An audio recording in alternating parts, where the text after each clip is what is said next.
బాపట్ల జిల్లా కలెక్టర్ కార్యాలయంలో red cross society ప్రతి సోమవారం ఫిర్యాదుదారుల కోసం ఉచిత భోజన సౌకర్యాన్ని అందిస్తోంది. గత 2 సంవత్సరాలుగా సుమారు 600 మందికి పోషక విలువలతో కూడిన భోజనం ఇవ్వడం జరుగుతుంది.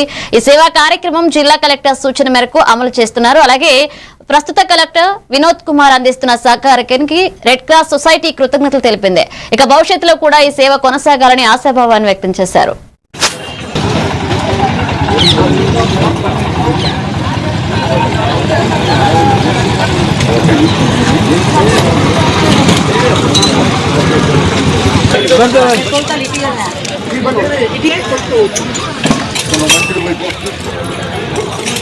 సొసైటీ బాపట్ల జిల్లా వారి ఆధ్వర్యంలో బాపట్ల కలెక్టర్ గారి క్యాంపస్ నందు ఇక్కడికి వచ్చే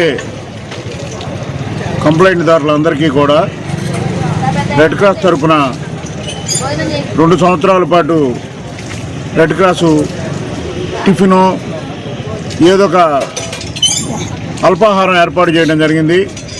ఈ అల్పాహార ఏర్పాటును చూసి అప్పటి కలెక్టర్ గారు మురళి గారు భోజనం ఏర్పాటు చేద్దామనే ఉద్దేశంతో అందరికి కూడా గత 2 సంవత్సరాల నుంచి భోజనం ఏర్పాటు చేయడం జరుగుతుంది. సుమారు ప్రతి సోమవారం కూడా 600 మందికి ఇక్కడ